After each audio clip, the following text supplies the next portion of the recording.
U.S. Fortress on a Hill with Henry, Danny, Kagan, Jovanni, Shiloh, and Monisha. Welcome, everyone, to Fortress on the Hill, a podcast about U.S. foreign policy, anti-imperialism, skepticism, and the American way of war. I'm Jovanni. Thank you for being with us today. With me are my two co-hosts, Monisha and Shiloh. How are you guys doing today? Hey, Jovanni. I'm doing well. It's good to see you. Yeah, same here. It's good to see both of you. Yep. Today we reflect on 2023, the political dynamics that happened, the continuation of the endless wars, the shift in geopolitics, and anything else that comes to mind. As we reflect, I look forward to the new year. We do so with the knowledge that a great crime is being committed against the people of Palestine while the world watches and feels powerless to do anything about it. Guys, let's each mention 3 or 4 things that impacted us or impacted you and or you were focusing on 2023, and 3 things or 4 things that that you forecast for 2024 or that you look forward to in 2024. How does that sound? Sounds golden. I think I'll be kind of brief, but just crawling to the end of 2023 here. The 3 things I'm going to mention are kind of gonna build into sincerity, but the first one is like George Santos being expelled from Congress. That was impactful. One, because it just showed the circus that is the U.S. Congress and just how easy it is to, even down to his name. And somehow he still got voted in and was making laws that impact everyone. So that, yeah, it was lighthearted in ways, and then the also heavy in that this clown, this queen of a person was actually making moves that impact people, and yeah. And then the second thing for 2023 was just kind of a little bit of frustration around the supposed justice system that we have, not being able to, so far, some states are starting to, but not being able to block Trump from running and being the front runner, which will go into the forecasting for 2024. I think more and more, just feeling kind of powerless against the machine that is U.S. politics. And then, what we're all kind of, the sadness that we're all swimming in, I think right now, is just the genocide and ethnic cleansing of our siblings in Palestine. I have dear friends that are Palestinian, dear friends that are anti-Zionist Jews, and just, yes, heaviness all around. And again, just feeling powerless, that my money is going into this harm and this violence, my tax money and all of that. Yeah, I think it is a shift that, the world's eyes are being open. I know a lot of places and a lot of people were already eyes wide open to U.S. imperialism. But I think the Western world in particular is becoming more aware and seeing this just, right in our faces on our phones. It's hard to ignore the impacts that the U.S. has around the world. Those are the 3 things. Oh, I guess I could get into one event that really impacted me just last month. Myself and a large group of anti-imperialist, anti-militarist veterans made a trip out to Washington, D.C. To speak out against the genocide in Gaza and to call for a ceasefire. And we got to meet with the actual legit lawmakers who actually give a shit about people. It's a very small handful of them. But we got to meet with Rashida Tlaib, and she just, we shared just one of the best hugs I've ever experienced in my life. And it was just really impactful. Sharing my story with her and her sharing a bit of herself with us was something that I keep with me. So those are the three quick things that I'm thinking about. Did you guys occupy a congressional office as well? We did, yeah. We went to Senator after meeting with Representative Tlaib and some others. Senator Gillibrand's office. She's a senator from New York who's very much tied to AIPAC and Israeli funding. And this was the day before they all left for Veterans Day weekend. And there's about 15 veterans in her office. And she refused to meet with us, refused to even have a phone call with us. And her staff was less than kind and just not trying to hear anything we wanted to say. We occupied her office for a few hours. A good handful of us were arrested. Just trying to get a phone call with her. What's that clown's name from Pennsylvania came out mocking us, waving an Israeli flag and just laughing as we were being arrested and just showing his ass to everyone. Yeah. And then the next day, it's just like such a slap in the face to see Senator Gillibrand's social media the next day, just like shaking hands and being all chummy with a bunch of veterans because it was the day before Veterans Day. But yeah, couldn't be bothered. That's a big, tall. Was he a senator, congressman? Yeah, he's a senator from Pennsylvania, and I'll look up. He walks around with like a hoodie and everything. He's supposed to be like a workers' man person or whatever. He's supposed to be a man of the people, and yeah, that's what he ran on as a Democrat. But he's actually the largest recipient of J Street, which is a shell company for AIPAC. John Fetterman. Thank you. Yeah. You don't want to talk to us. So, what are the things that you're looking forward to in 2024? Oh, the things I'm looking forward to in 2024. A few things. Yeah, I don't know if looking forward to is the right word. I guess anxiously awaiting this whole election season and the shitstorm that's gonna be. Is Trump gonna be able to run? I don't know. We don't really know yet. He can't run in Colorado apparently, or he's not gonna be on the ballot at least. Are the Democrats really gonna put up Joe Biden, who's older than the state of Israel? I don't know. Like that's something to see. I think it's just gonna be the biggest shitstorm we've ever seen as far as an election year goes. Something else I guess I am looking forward to is just the movement that the BDS movement is making. I think people are starting to see like that individual, like consumer boycotts and divestments and sanctions really do hold power. And yeah, that movement's getting a lot of traction when a lot of people would kind of write them off beforehand. And then another thing I'm looking forward to is just we're seeing the veil like kind of ripped off as it was being like slowly pulled back, but now it's being ripped off on U.S. imperialism. And that is exciting and terrifying, I think, at the same time. Lots of world shifts happening, and yeah, I feel like it's just a snowball right now. We're snow plowing through to 2024 right now.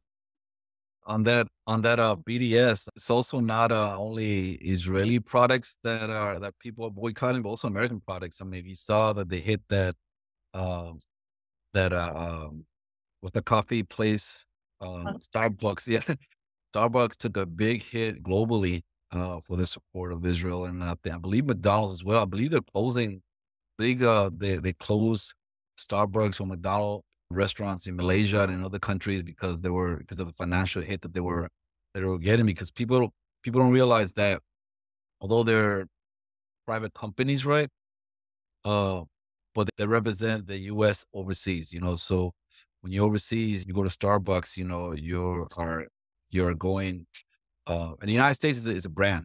America is a brand overseas, and people, uh, it promotes itself as a brand, and people think of the United States as jeans and hip hop, and that's why particularly young people, when they think about United States, that's what they think about. Uh, Pop culture, pop music, shoes, Starbucks, McDonald's, et cetera, et cetera, et cetera, right? So getting that, so those become symbolism of the United States. So uh, because of the U.S. support, those companies are also getting hit, as a way for people to pretty much, show their support or their anger of what's happening. If only we could boycott the weapons companies, but we're not the ones using them. So we can't really boycott that. Yeah. Yeah, lots of movement in the BDS movement. Lots of gains being made there. And just it's just with social media and whatnot, you can really quickly get some momentum going. As soon as yes, a company gets shown to be a supporter of Israel or the U.S., like you're saying, it just gets shut down by the people real quick. So that's really exciting to come into our power as people and to see that we do actually, through consumerism, but we do actually have power in some ways. I think that's always important to have examples of. There's some really important things, Shiloh, that you touched on, particularly around the veil being lifted, and the topic of elections. So yeah, those are things that I'm definitely looking forward to talking to about, but also talking to, because those are things that we're all going to be facing the impacts of. Great synopsis, great analysis accompanying your I don't even want to call them highlights because The lowlights. yeah, exactly. Yeah, it's but I really appreciate too how you still have some hopefulness about things that can happen. The potential that exists in what's happening right now, and I think that that's really important. Yeah, it's really important. If you don't have hope, you don't have anything. Hope is an action, the discipline, and it's really hard to hold on to those threads sometimes. But if you don't have hope, you don't have anything at that point. Yeah, and I like also how you're not approaching hope in a bypassing way. Where I think not to be judgmental of folks because we never know where people are. But I think especially now with what's happening, we see a lot of folks sticking their head in the sand, and needing to maintain some toxic positivity. I just want peace, and all that without participating in the creation of that, making sacrifices to create peace, and whatnot. Even beyond boycotts, even in their social circles, speaking out, actually confronting reality. So yeah, I think the other, I guess that's something else that I gather from what you've shared is the need to balance that hope with action, to not use the whole idea of spiritual bypassing of, all of that comes with wanting to achieve peace. Sometimes people use it as a way of avoiding, but there's no point to me. There's no point in holding on to hope if we are not doing the thing that creates what we're hoping for.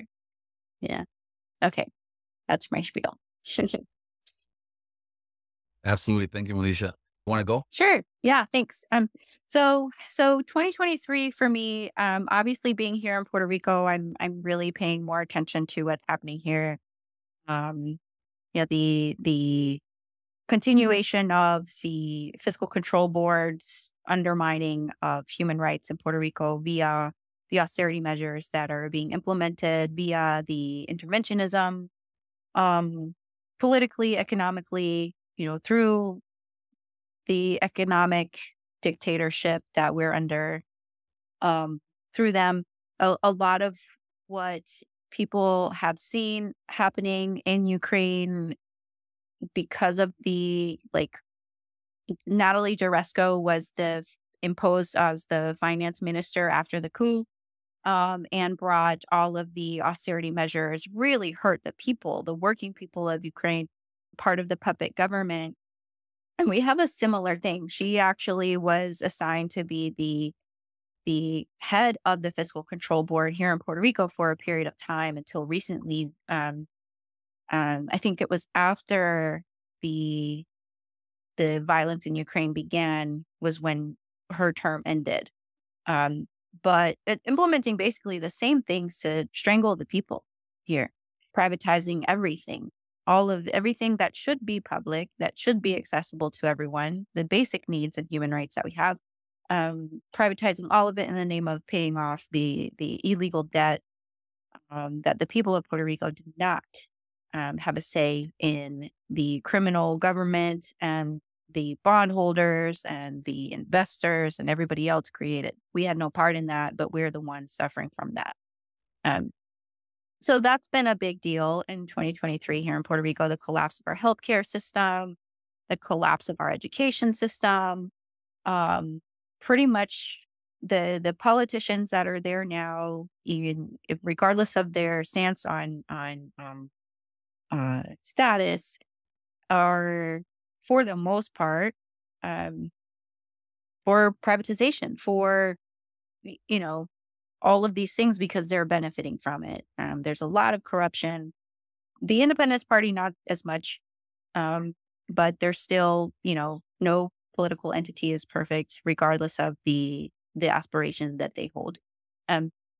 So yeah, there's that. We're still a colony. The Status Act, another version of the Status Act, came out, and it's currently, I haven't checked in a couple of days on what the status of the Status Act is. I believe it passed the House and was in the Senate. Recently, a group called New York Boricua Resistance did a webinar on it, and I discussed it as we critically analyzed it as an element of hybrid warfare. Lawfare, political warfare, psychological warfare. We talked about economic warfare a little bit involved with that. But so that's the conversation around Puerto Rico's status gets passed around.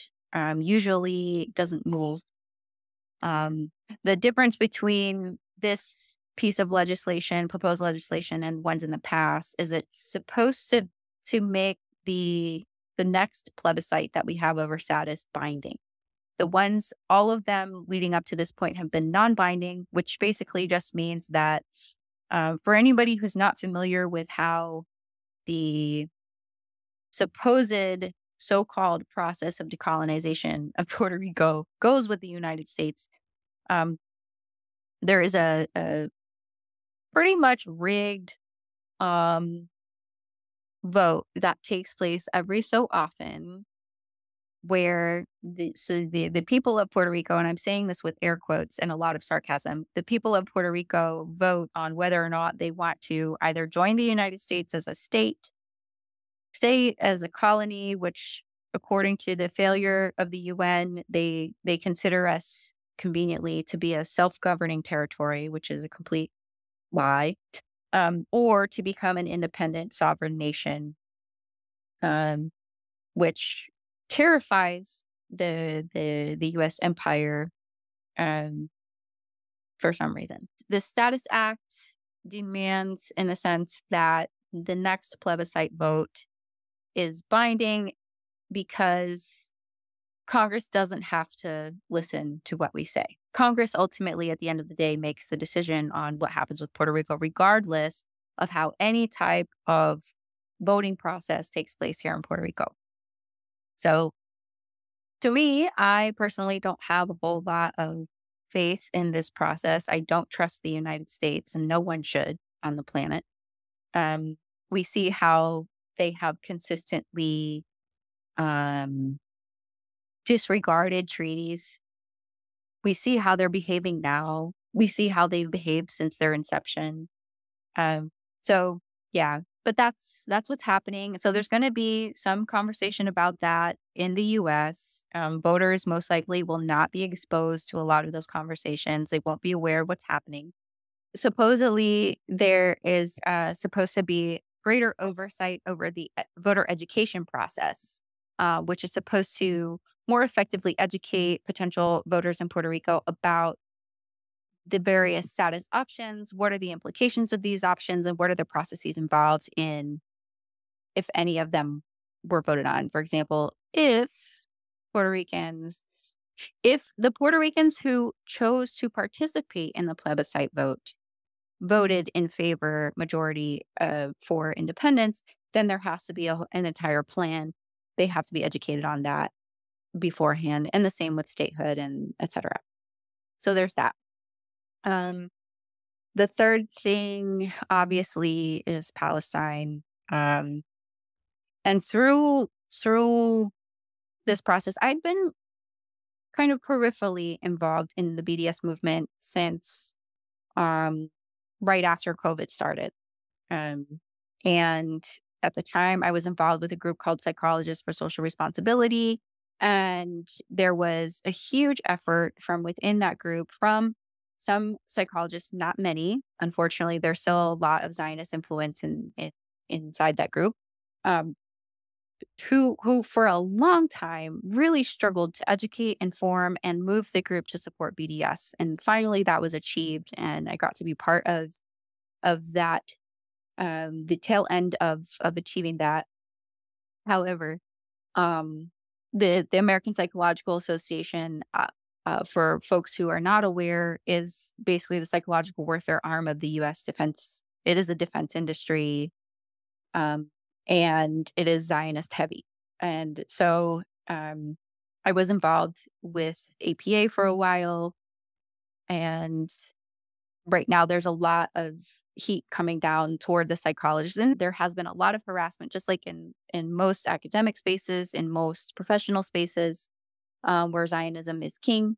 They have made life very difficult and scary at times, for psychologists as well, who are themselves Palestinian, who have been outspoken in support of BDS, and especially lately, who have been outspoken against the genocide and calling for ceasefire, etc. So I've been paying a lot of attention to that. And it's been interesting how I think in the anti-war movement, I know there's not a lot of attention given to the APA.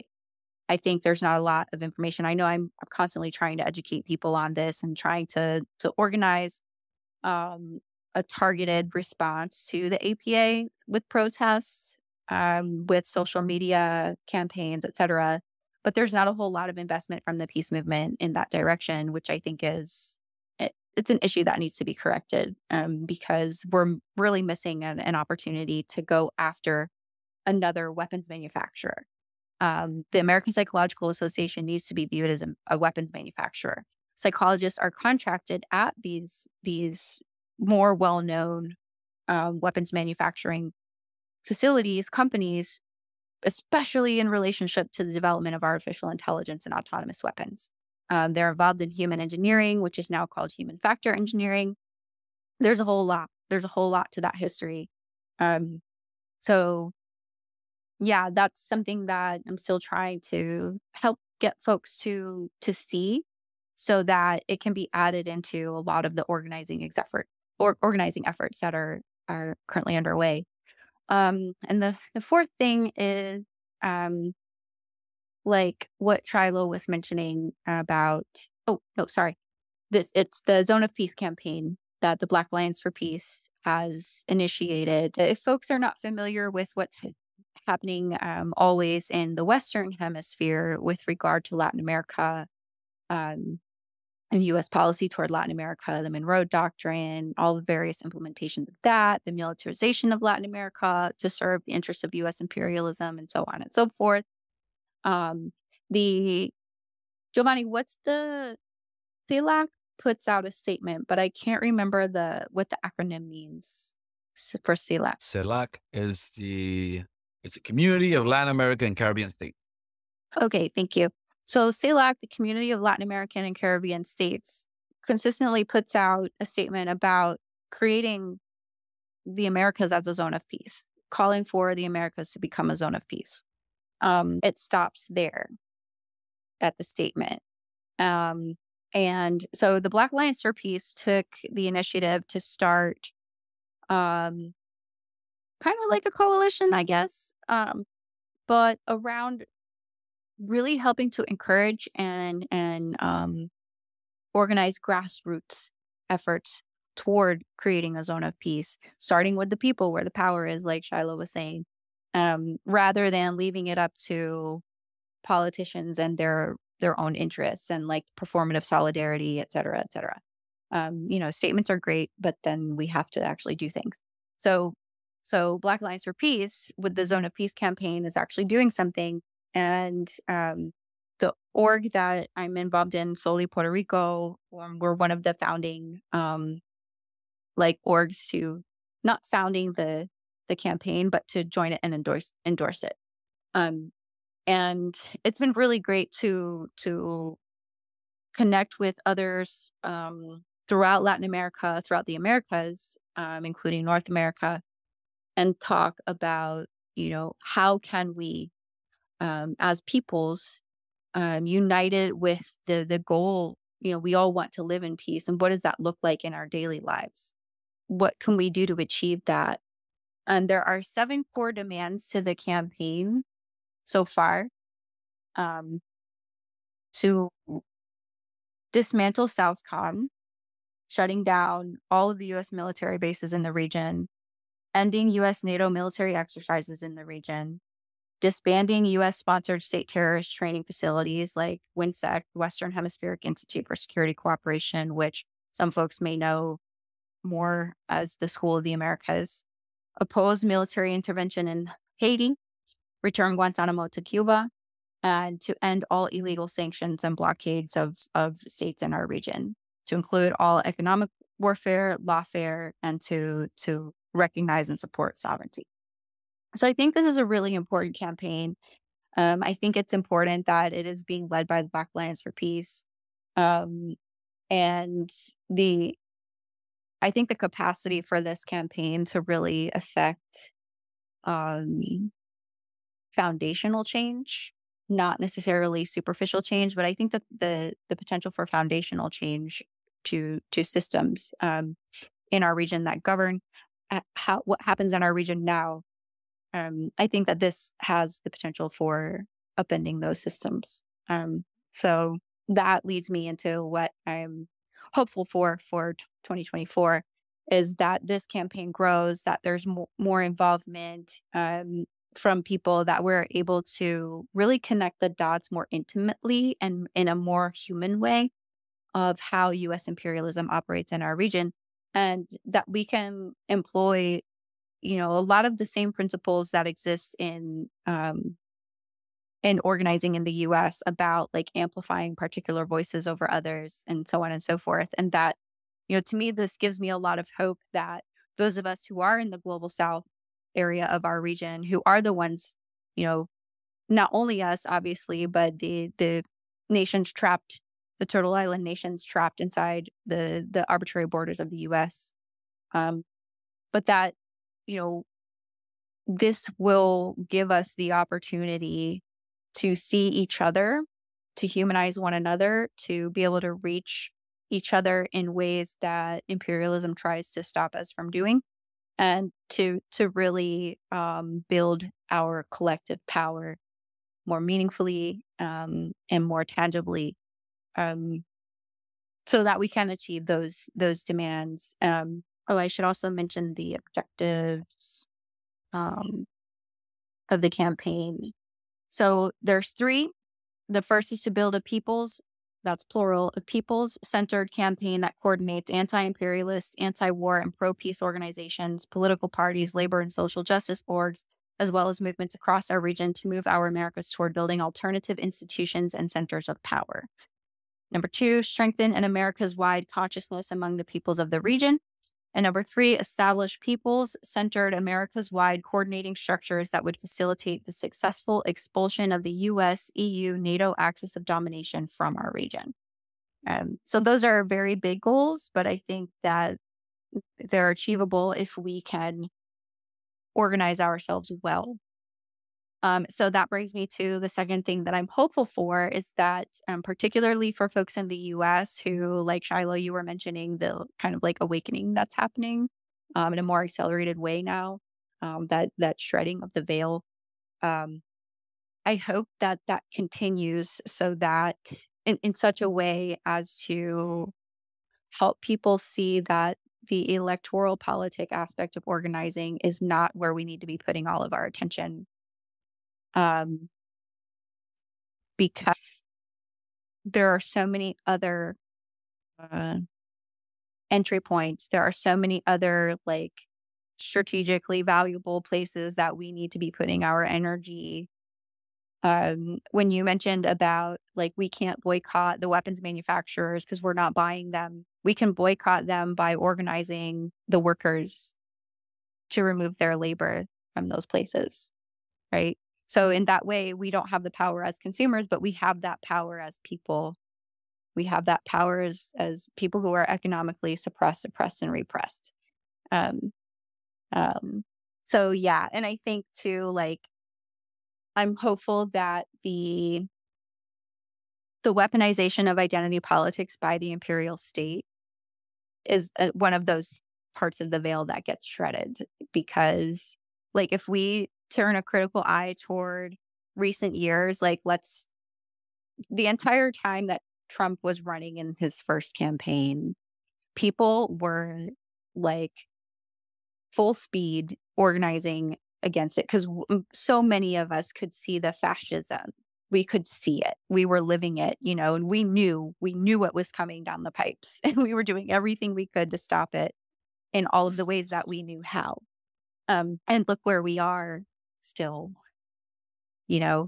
So that's probably one of my biggest hopes for 2024 for the US in particular, is that folks will see that we need to shift our tactics in how we organize ourselves and how we relate to each other, particularly folks who align more left, who may not yet be in a place.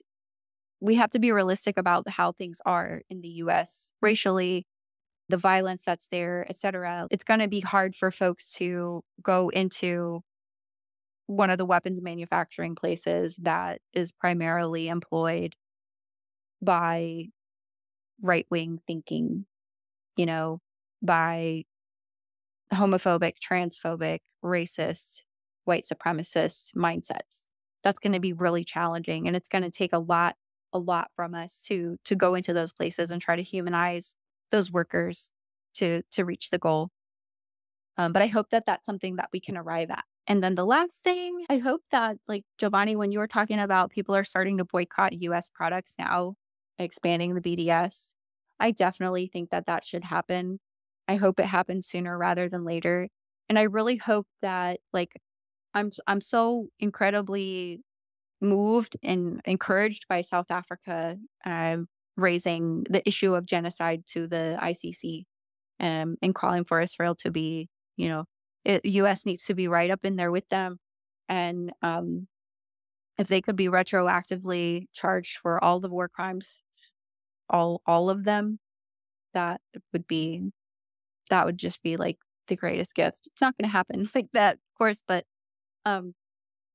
yeah, I hope that more countries will get a backbone, and do the same thing. I hope that more countries will stop being so scared of the United States and scared of Israel and actually do the right thing, instead of also like maintaining their complicity by preserving their own self-interest and their greed and whatnot. But that's what I hope for.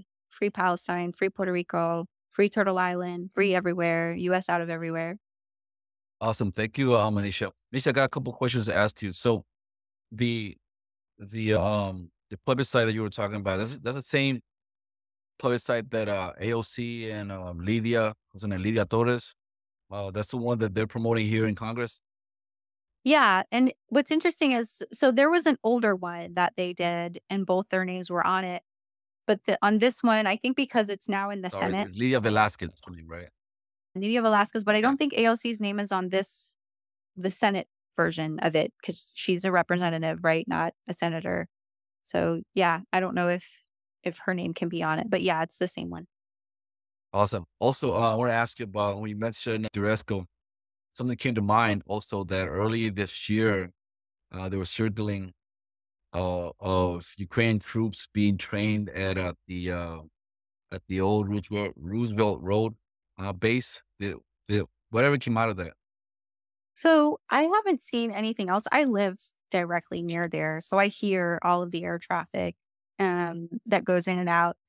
I can see training exercises happening from time to time, but it doesn't seem like there's been any change to the frequency or type than what I've been used to, like, hearing and seeing. So I'm not sure. I don't know. It did raise quite a stink among Viacenses, obviously. For folks who are listening, Viacenses are people from the island of Vieques that the U.S.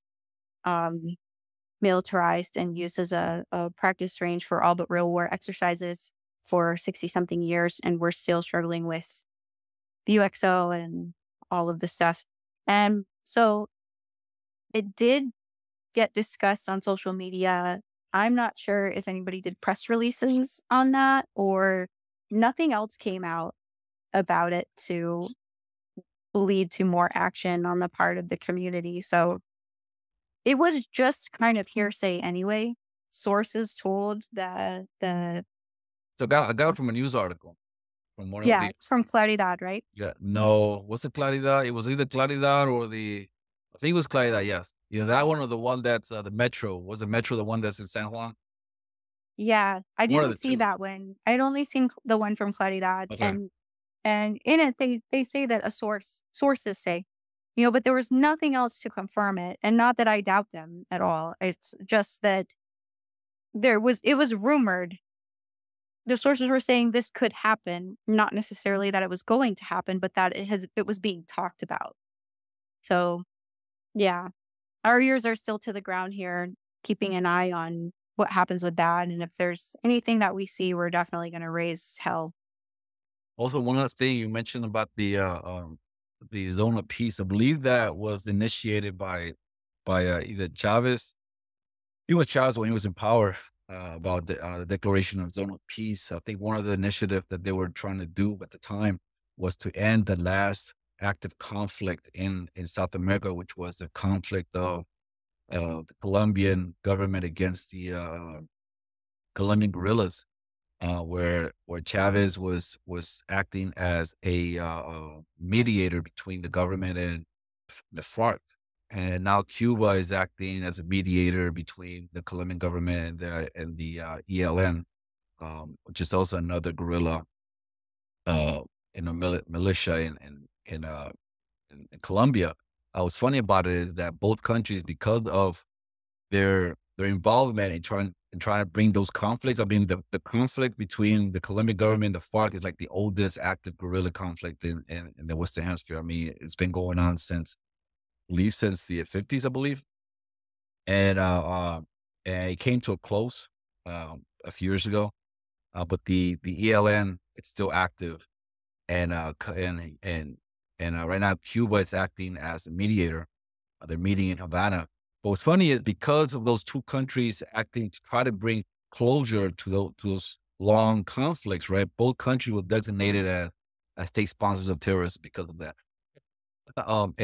And Cuba was added to the list of state sponsor of terrorism a country because of their involvement with the ELN and their involvement with the mediating between them and the Colombian government.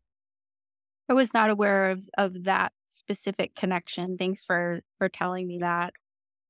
Yeah, thank you. Yeah, thank you. Very valuable. A lot of input that you put there. Thank you. Guess who's next? That's me, right? So yeah. What's on your mind, Jovanni? Tell us everything. So I've been taking notes on my phone all week actually dodging things here and there. And I just put them together. I put like the top 3 or 4 things together, right? And obviously a lot of things that happened in 2023. A lot of movement, like Shiloh mentioned earlier. Like, I mean, there was huge tectonic shifts going on.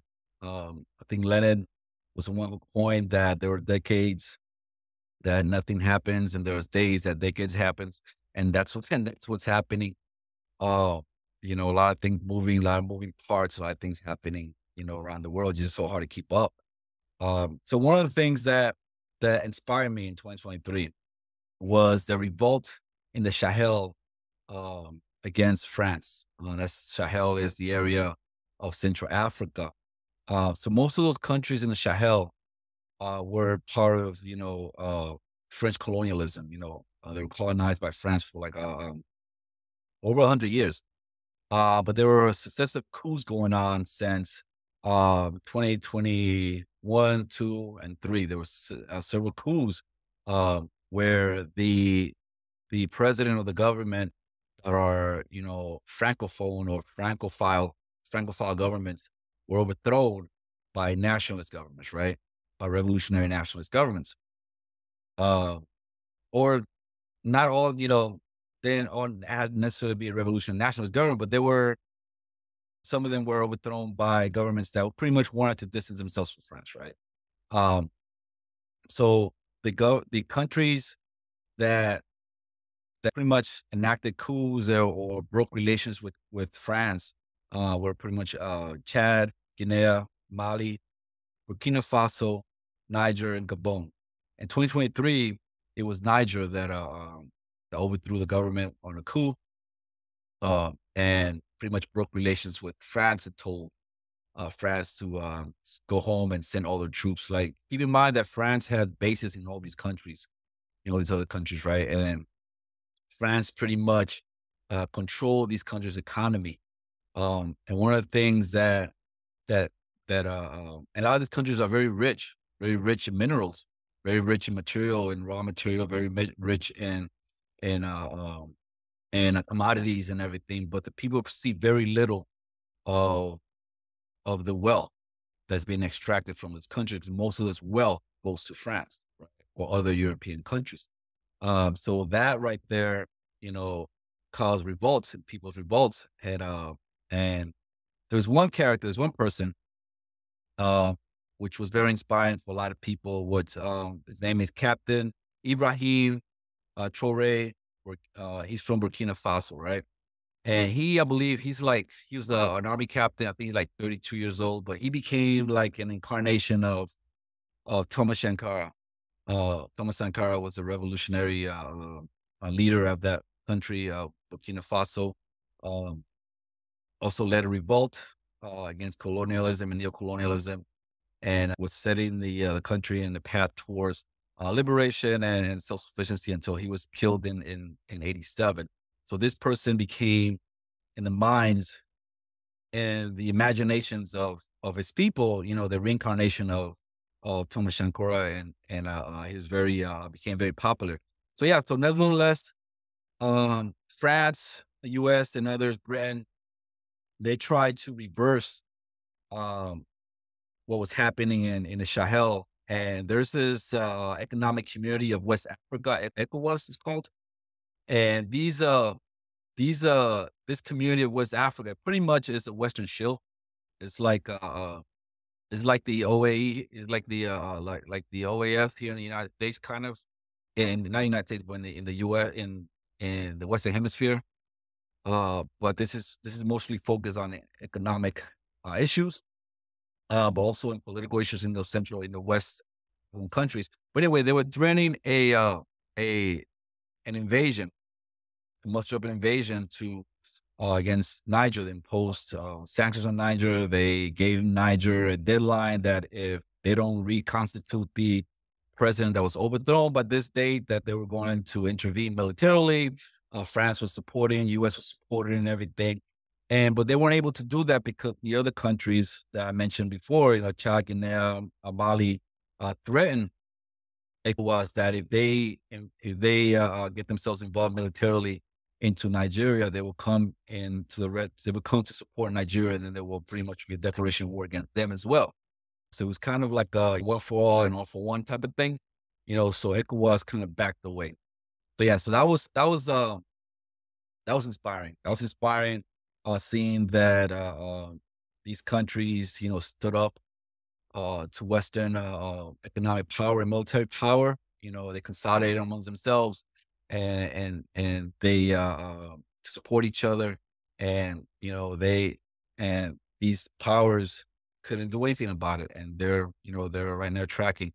Another thing also that I'm tracking and also inspired me was the BRICS summit in South Africa. This was the 15th BRICS summit. And for all you don't know what BRICS stands for, it means it's an economic relationship between Brazil, Russia, India, China, and South Africa. Hence the acronym BRICS. It's funny because the name, they didn't give themselves that name. The name that was one of those stock firms that gave him that name early, about 15 years ago. I forgot which stock firm. It's an American stock firm, actually. They gave him that name because of the relationship they were coming together, right? And pretty much the founders of this economic relationship was, Brazil, Russia, and China. Then India got involved, and then South Africa was the last one. But in this summit that happened in August 2023, they announced 6 new members to add the BRICS. So now it's called BRICS Plus, right? And the 6 new members is Egypt, Iran, Saudi Arabia, Argentina, Ethiopia, and the UAE. Most of the country, Egypt, Iran, Saudi Arabia, and the UAE and Ethiopia are countries that are heavy on petroleum, right? So that right there, pretty much having that is having consolidated that power, that petroleum power within this organization, pretty much make the BRICS economically higher than the G7. For those who don't know who the G7, pretty much the great 7 countries, the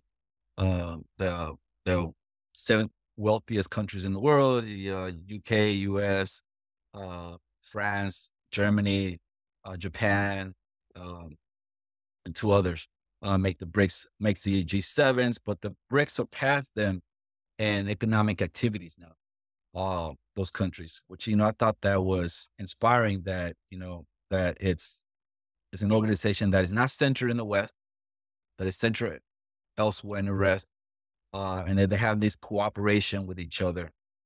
And it was kind of inspiring. And then also opening up to other global majority countries to come in and whatnot, and have this economic cooperation with each other. So the 6 countries will become officially members in January 2024. However, with the election of Javier what's his last name? Javier Milei in Argentina, he's pretty much a very extreme libertarian. He's pretty much in with the IMF. He wants to dollarize the economy. He wants to enact austerity back in Argentina. He wants to break relations with Brazil, China, and Russia, etc. And then during his election campaign, he pretty much pledged allegiance to the United States and Israel. So he pretty much formally submitted the letter to Lula in Brazil, saying that Argentina will be withdrawn from the BRICS. So now instead of 6 countries, now it's 5 countries. But yeah, so that was inspiring for me. The new trade routes that's happening, and then the linking between the BRICS, China's BRI, which is the Belt and Road Initiative, and the Central Asian Economic Union, which is made up of former Soviet countries in Central Asia. This economic coalition with each other, right? That that's kind of inspiring as well, because now you see the world, the globe, kind of moving away from what was called the core being central, North Atlantic, Canada, United States, and Western Europe, moving away from the core, from the central, and pretty much doing business with each other, and pretty much by doing so, affirming their sovereignty, affirming their own development without being managed from the West. Which I think that is very, inspiring. Also, the de-dollarization that's happening as well, which means that currently the countries, when they do business with each other, they have to do business they do commerce with each other with dollars. So a lot of countries have to manage to have dollar reserves, and then that's how they purchase goods in the global market with dollars. But the only country that print dollars is the United States. No other countries do that, right? So they have to sell the commodities in dollars and buy the goods in dollars and everything. So now, with all this economic activity that's going on with all these countries, right now, these and all these economic allegiances and all this economic relations that's happening, now countries are starting to bypass the dollar and having bilateral relations, buying with their own currencies or other currencies, etc. Right, which is a good thing. One of the things that was funny, Marco Rubio, the senator in February in Florida, he complained about the de-dollarization that's happening because his word is it's going to be harder to sanction countries. So if countries does not use dollars, it'll be harder to sanction them. Right now, the reason sanctions is so effective on countries because countries need to use dollars to get goods, and then by denying them dollars, it kind of makes them hard to buy things in the market, right? So if countries are doing business with each other, not using the dollars, right? So it's kind of harder in Marco Rubio's word, it's harder to sanction them. Third thing that caught my attention and that I'm following is the failure of the Ukraine counteroffensive, which was propped up to be this big thing that was supposed to happen in the spring of 2023, and then got pushed back to the summer. This was supposed to break the back of the Russian army. The Ukrainian was supposed to reach was the coast by the end of the summer. They were supposed to be in Crimea, having beach parties and everything, because they did a whole theatrical commercial on it. All this promotion, how successful this is going to be.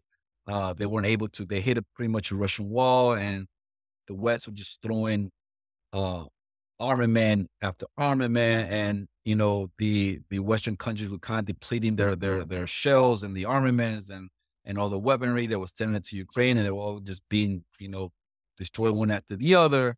You see countries like Germany, for example, they use all their last reserves. You see complain about they're using all their reserves and everything to send to Ukraine, and nothing was happening. There weren't any goods. So now what's happening now that Ukraine kind of, if you don't notice, kind of left the main people aren't talking about Ukraine no more. It's not kind of hard talking about it now. The Ukrainian president Zelensky is just pretty much going around the world, kind of begging for more money because it has been a failure. I mean, this country was pretty much pushed into this war. I mean, this year as well was the 10th anniversary of the war in Ukraine, which is, it happened 10 years ago with the coup in 2014, and when they started attacking the Russian-speaking populations within Ukraine and Eastern Ukraine, etc. Right, and then with the intervention of Russia, almost 2 years ago now, it kind of escalated, intensified after that. But yeah, and pretty much were pushed by NATO and Western European countries to pretty much commit suicide. Pretty much that's what happened, because they're self-inflicted injuries. They lost a huge amount of the population. We got millions of people that went to Russia, millions of people that went to Western Europe, hundreds of thousands of people killed in the battlefield. So this country pretty much is broken into pieces because they were used as cannon fodder to hurt Russia.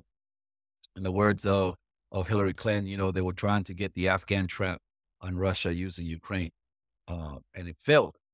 Yeah, and lastly, things that I'm tracking, is what's happening in Palestine.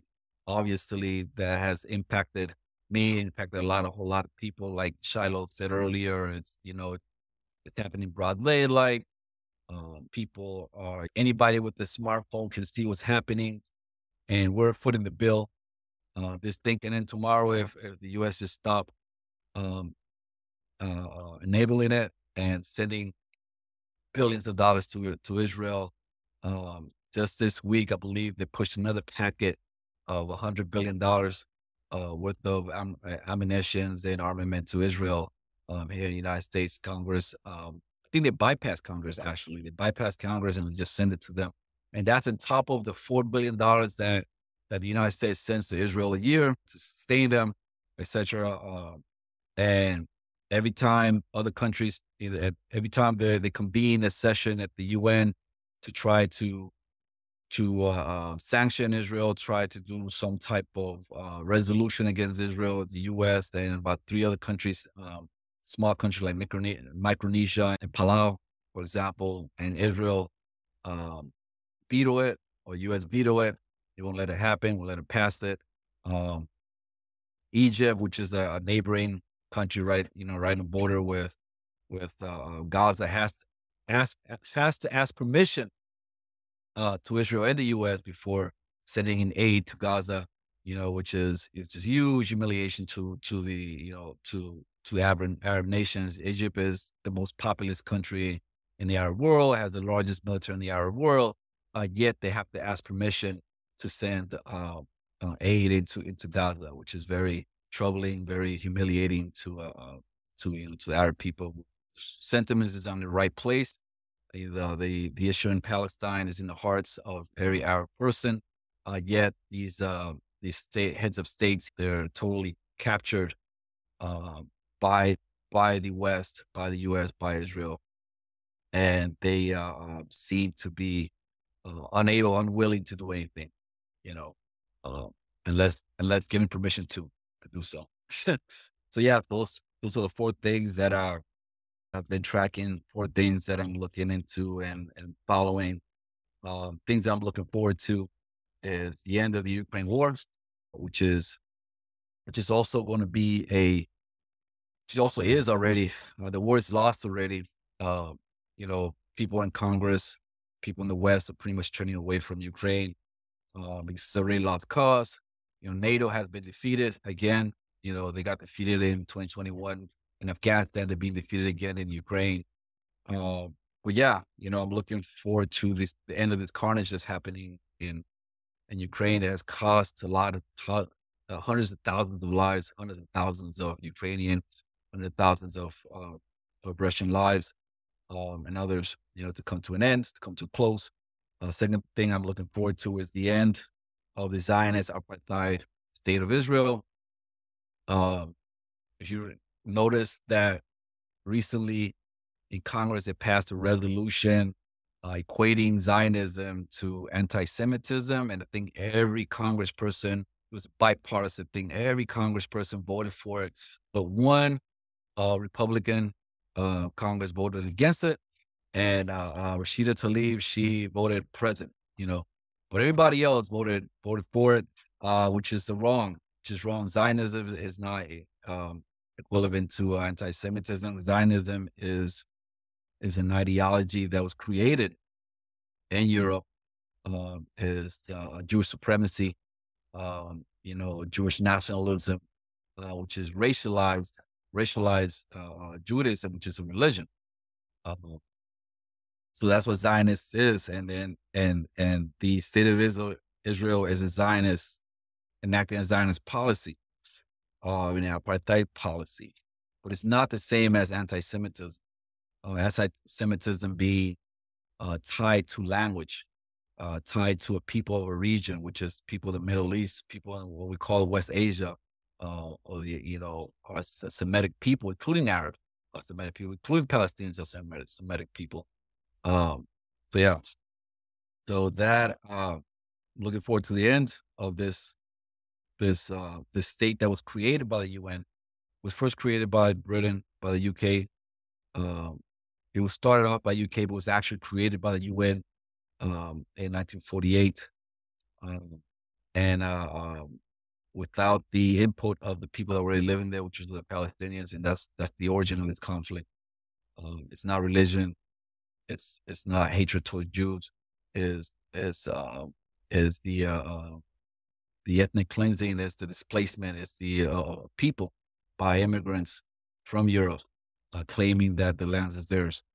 So yeah, I mean, if you look back at South Africa, for example, apartheid South Africa doesn't exist anymore. People, you study South Africa, the country exists, but apartheid South Africa doesn't exist anymore. It's in the history books.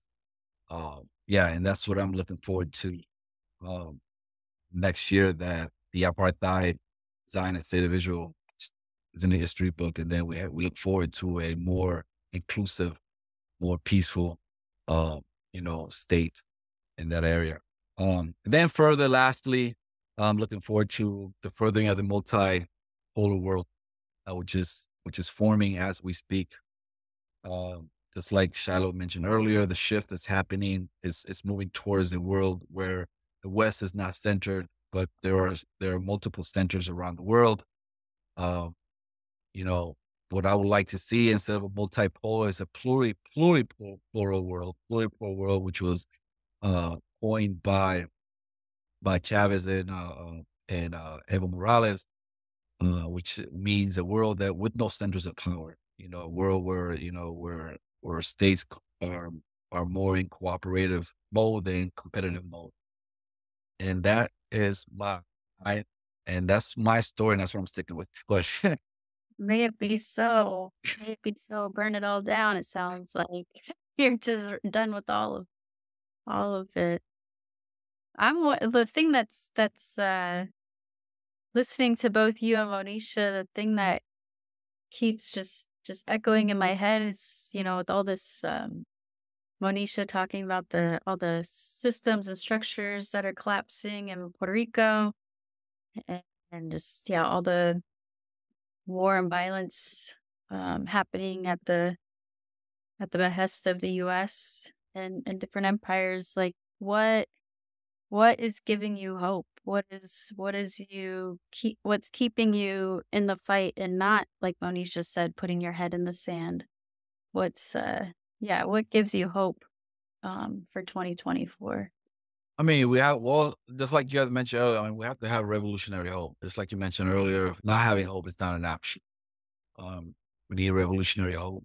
We need to be aware of what's happening and take part in whatever our capacity is to take part in.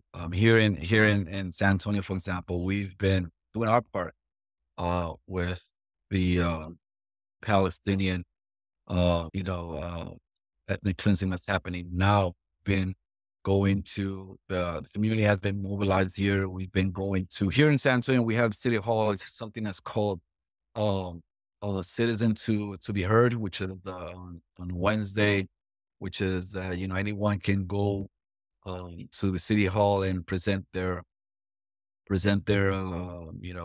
comments or present problems. And the mayor is there, and then the city council persons are there as well, and everything. And then you get like 3 minutes to three uninterrupted minutes to present your case, present your what you have to say. So ever since this conflict has started, the community here in San Antonio, we've been going every Wednesday. We've been going down to City Hall, and pretty much people after people, right, giving their testimonies on what's happening in Israel. I know that we're a city, and you say that, well, your city, that's something with foreign policy. That city doesn't have nothing to do with it. But San Antonio is part of this program called city friendship cities. So we have several friendship cities, and then they have and this program at Friendship City. One of the cities that we're friends with is Tel Aviv. We're demanding that our city drops, Tel Aviv as one of the friendship cities. Apparently the city of San Antonio has given Israel about $19 million, right? $19 million. So we're demanding for our mayor to drop the Tel Aviv as a friendship city, which is interesting because he wrote the first week that we started going, um, and like I said, we were filling city halls, the media was there, and they were, they were interviewing people on the spot and everything. And he put out a statement saying that he's not going to drop it because um, it has nothing to do with foreign policy and friendship. That's what the world needs is friendship. Just by just give us like this little milk toast. You know, uh, s- you know, statement, little, yeah, little toast statement there, right? Saying that people need to talk and peace, is through dialogue and blah blah. We need cooperation, we need friendship, etc. Right?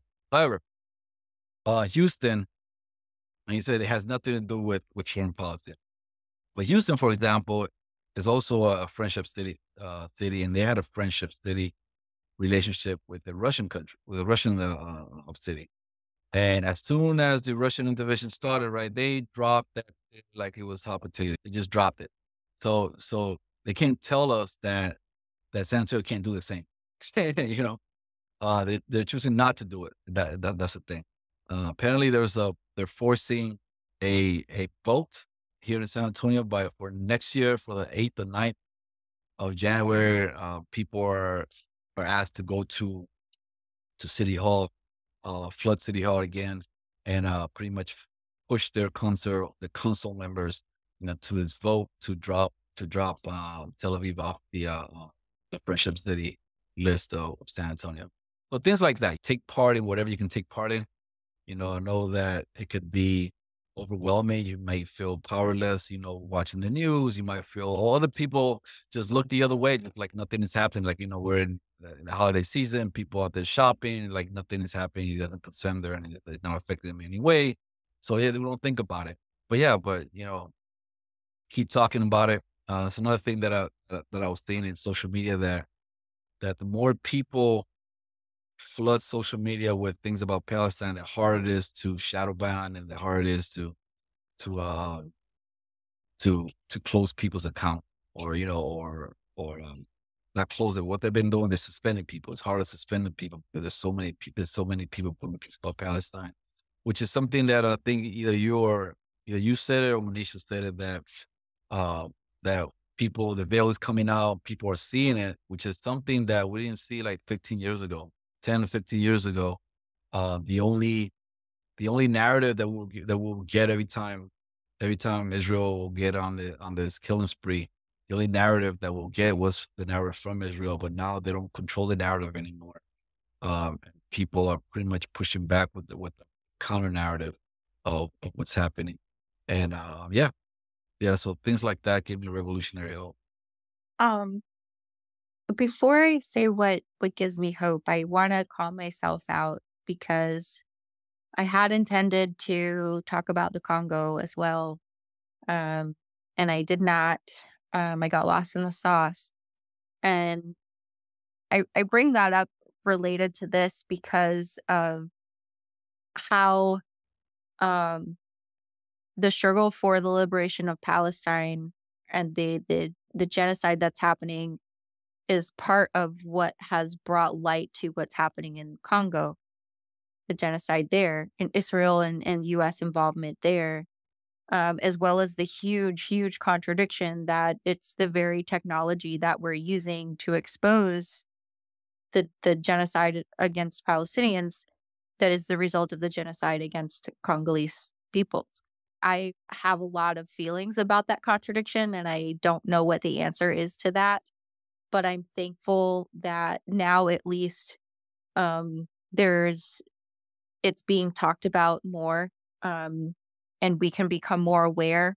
And it makes me think about what does give me hope um, is with mutual aid initiatives, with food sovereignty movements, with the things that are doing like what the Zone of Peace campaign talks about, and like creating new structures, creating new systems for us to survive and thrive with and relate to each other through, so that we stop being unwitting and or unwilling participants in these genocides just by way of the nature of consumerism. Um, And I'm hopeful that the more Congo gets talked about, the more raw that contradiction becomes for people, and we start to take more responsibility in that way. I don't think we have an answer to that right now, because we need our technology to do the work that we're doing. We need to be able to communicate with each other. And now it's like every time I pick up my phone, which is constantly now, I'm like constantly checking TikTok, Instagram, etc. Um, I feel it.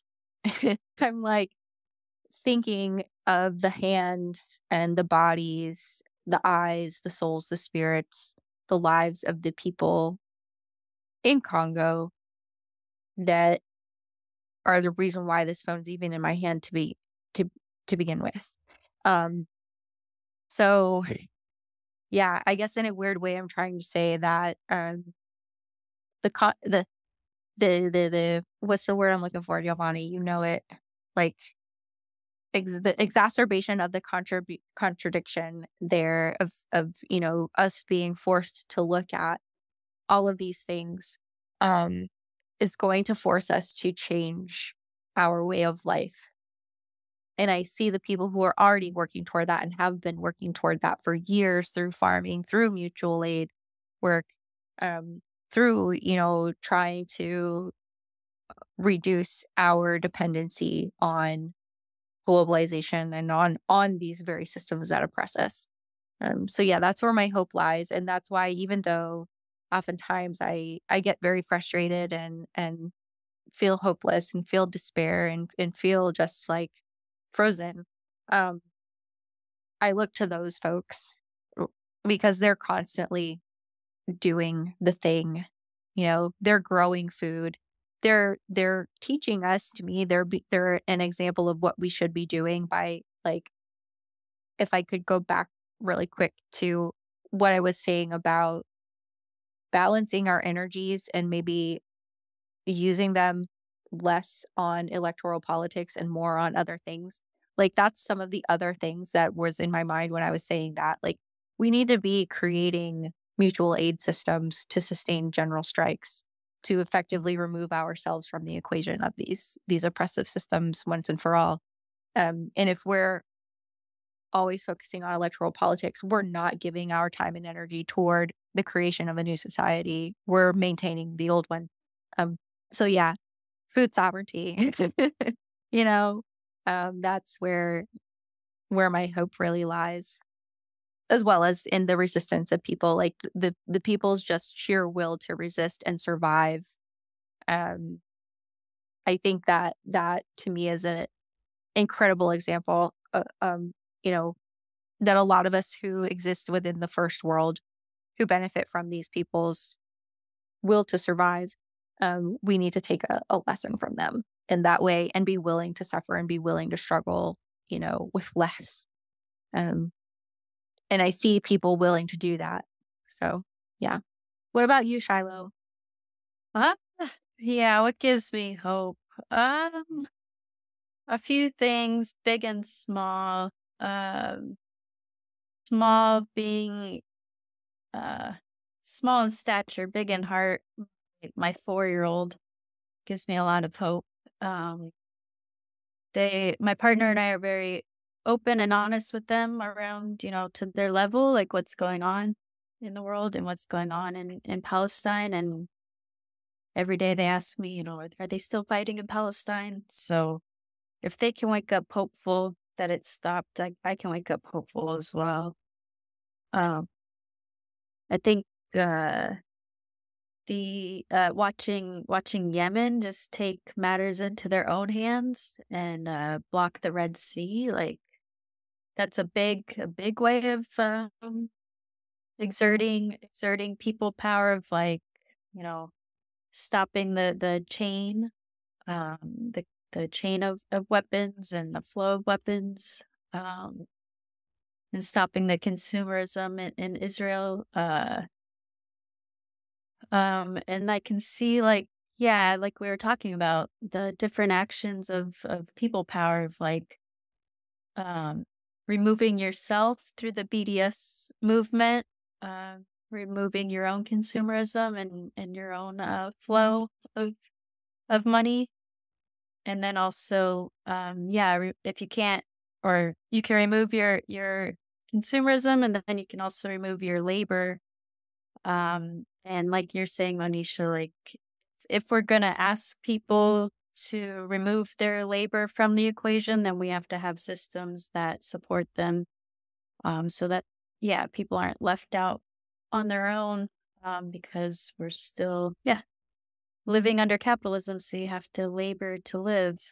Um, so that gives me hope. And then also this, just in the last, I think, week, maybe 10 days or so, the first public conscientious objector, Tal Mitnick, um, a teenager in Israel who was objecting to conscription into the Israeli army.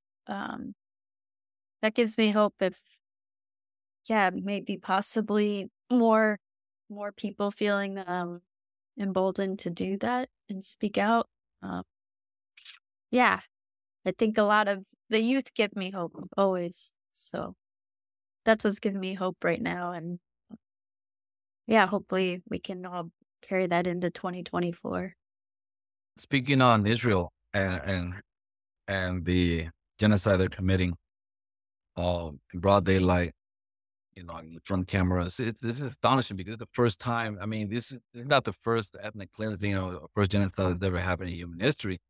But it's the first time it's actually happening in broad daylight in front of cameras and people actually seeing it in live, while it's happening, usually, and something else that, they seem to not get held accountable either, and that's more astonishing. It's a huge slap in the face of humanity and whatever institutions and whatever values people claim that. My daughter, she wanted me to recommend a few movies actually, right? To if you're new to the, if you want to know more of Palestine through Palestinians, through the eyes of Palestinians, and their experience and what they're living. Good movie is Farha. I watched Farha. I recommend it. You guys watched Farha as well, right? That was pretty good movie, right? It takes place when the Nakba happened in 1948 to a girl and her family.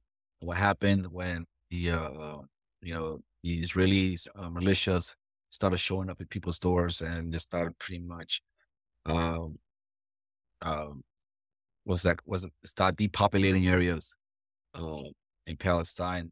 There's another one called Born in Gaza, which is a documentary. There's one called Omar. Another one is Habibi. Another one is 200 meters. Another one is The Present, 3,000 Nights, Salt of this Sea, The Crossing, Pomegranates and Myrrh, Eyes of a Thief. And all those movies you can find on Netflix. There's another movie that we actually screened here in San Antonio called Five Broken Cameras, which is pretty good. Just about a man who's documenting the occupation in his neighborhood. And each time his camera get broken, so he needs to get a new camera, he fixes it and to take pictures of the abuses happening in his neighborhood and by the Israeli occupation forces. So I think this is a good place to wrap up for the night. I have mixed feelings about 2023. I don't know about you guys. There are ups and downs. Notice I the points that I like, I started with things that I thought was positive and then with down note. Obviously the tragedy that we're all witnessing, genocide, ethnic cleansing right before our eyes, the people doing it, with impunity while we here in the US foot the bill. It's a slap in the face, like I said, to everyone, to humanity, to anyone who ever told us that, that we stand for human rights, for truth, for democracy, for this and that. It's just a big humiliation, big snap, right? But we must have, revolutionary optimism. We need to go forward. it needs to go push. We need to intervene whenever we can. We need to take action whenever we can. We can't put our hand in the sand, like Monisha said, or look the other way, or just act like nothing's happening. We need to be protagonists in this world. We need to be not just spectators, but protagonists. Any last comments before we depart? Y'all give me hope too. Oh, you Yeah. too. Same. Just like, yeah, staying in community and, keeping those heart to heart connections that we have really, just keep your own humanity. The psychopaths in power lost theirs years ago, but we have to keep our own humanity, and we do that through caring about one another. Yeah. What Interesting. Shiloh said. Interesting. Someone told me a story over a weekend or last weekend, and we're talking about the same note, and it's about this elderly person that was sitting, with a sign about, protesting wars and mobilization and everything. He was an elderly person, right? And he was the only person standing. He'll on a daily basis, he'll stand in the same spot with the same signs, and the same sign about ending wars and ending the other wars and what. And someone stopped them and asked him, why you here day in, day out, every day with the same sign, and people just walk past you and they don't pay you any mind, you're not changing anything. Why are you still doing it? And his answer was, I don't do it to change people. I do it so people won't change me. That was profound, I thought. But well, yeah. Thank you all for accompanying me tonight. Thank the listeners. Thank you, listener, for staying with us, throughout 2023. Hope to see you again in 2024. Please share us. Please share us with your friends. Help our community here grow. Help our podcast grow. We have multiple places where you can listen to us. Anywhere you listen to podcasts, you can find us. You can find us on YouTube. We have an Instagram. Do we have Instagram? I'm not sure, but no, we have a Telegram page as well. Please sign up. Help us grow in next coming year. And here we try to, keep it real. Thank you, and take care, everybody. Money is tight these days for everyone. Penny pinching to make it through the month often doesn't give people the funds to contribute to a creator they support. So we consider it the highest honor that folks help us fund the podcast in any dollar amount they're able. Patreons is the main place to do that. In addition, any support we receive makes sure we can continue to provide our main episodes free for everyone. And for supporters who can donate $10 a month or more, they will be listed right here as an honorary producer, like these fine folks. Fahim's Everyone Dream, Eric Phillips, Paul Appel, Julie Dupree, Thomas Benson, Janet Hansen, Ren Jacob, Scott Spalding, Spooky Tooth, and Helgeberg. However, if Patreon isn't your style, you can contribute directly through PayPal at paypal.me/Fortress on a Hill. Or please check out our store on Spreadshirt for some great Fortress merch. We're on Twitter and Facebook.com/Fortress on a Hill. You can find our full collection of episodes at www.fortressonahill.com. Skepticism is one's best armor. Never forget it. We'll see you next time.